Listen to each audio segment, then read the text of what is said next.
I'm Mark Sudol. Welcome back to Power and Politics.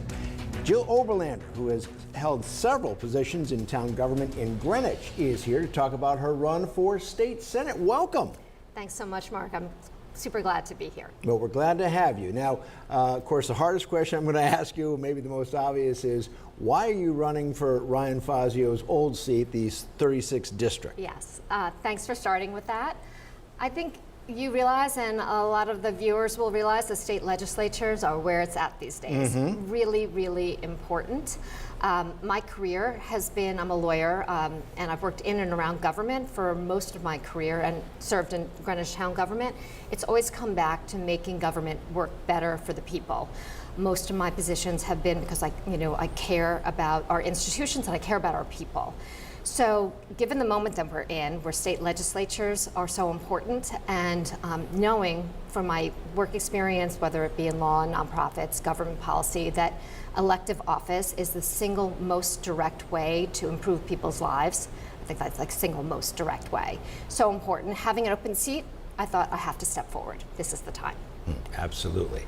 So how does your experience as an attorney in the nonprofit sector, you think, help you in this role? Oh, sure.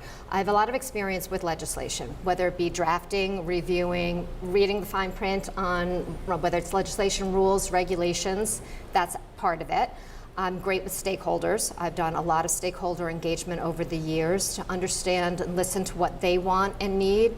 And then I'm really good with compromise as well, advocating for my position and my constituents' positions, but also finding opportunities for compromise, finding solutions. So I think all of these careers, and then I just love government, truthfully. I love making government work better for people, whether it be on parks, which was my first job and my most recent job, right, infrastructure, all aspects of it. So.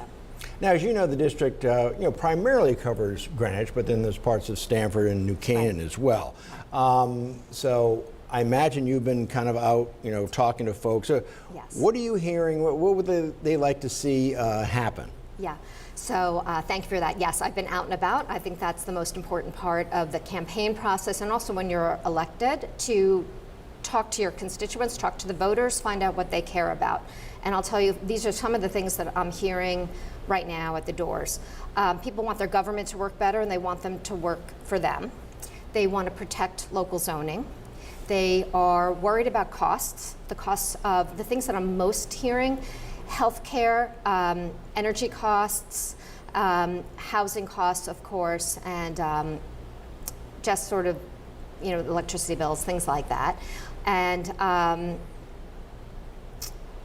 had another point, but I can't think of it right now on the screen. I mean, you certainly have a diverse, age group. Sure. In Greenwich, but you certainly have some older folks, and I'm sure that they're thinking about not only health care, but Social Security and things like that as well. Right? You know what? No one has mentioned Social Security. Actually, that is not a cost that they're really talking about. They talk about staying in their community, right, and being able to age with their friends and their network. That's super important to people. They talk about the public benefit charge discussion that's been going on the electricity bills and how to manage those kinds of costs. They talk about healthcare costs. Mm-hmm. Now, I haven't met him yet. I don't know a lot about him, but Greenwich Republican Joe Kelly is also running for this seat.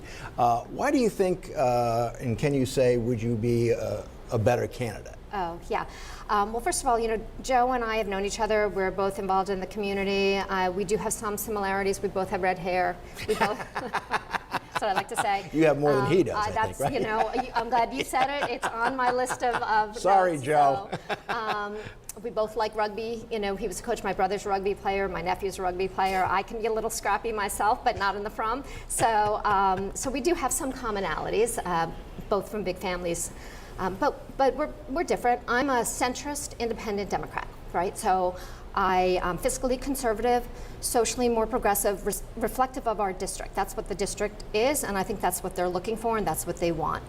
As a Democrat, I'll have the ability to speak to the majority. Let's face it, we are a majority blue state, and we need to be able to, as I said, to talk to all sides, get all views, compromise, represent our district.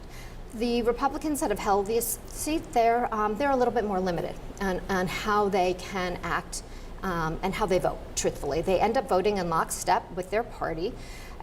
They've actually told me that that's their negotiating strategy, right? That in order to negotiate with the majority Democrats, they vote in bloc. I don't have those limitations. I'll be able to really represent the people of our district in a smart, centrist way. I don't have to vote with the majority there's not the same kind of pressure on me, and so I think our district will be better represented as a result. We'll be able to talk to the majority, yet we can represent our views. Now, back in 2014, you ran for state rep I in did. the 150th district, but lost by did. just 244 votes. That's right. That's 122 people. Right. So why is this run a little bit different, you think? Yeah, so thank you for asking me about that. I never thought I'd run for office. Actually, I'm a policy person, basically. I like to find the solutions in policy. Someone asked me to run, and I believe in saying yes to opportunity, and it was a fantastic experience. They didn't tell me when they asked me to run and before they endorsed me that Democrats hadn't won in 100 years, truthfully. So Right. I went into it really kind of blindly, and I didn't have any idea how hard it would be, and I think it was transformational, actually, if you look at the pathway for Democrats in Greenwich in particular. Since that time, that's a purely Greenwich seat. So now I'm much more rooted in the community. I have a better idea of what I'm doing, and truthfully, we're a more purple district than we were back then. Yeah, it seems like the tide has shifted a little bit for sure. Yeah.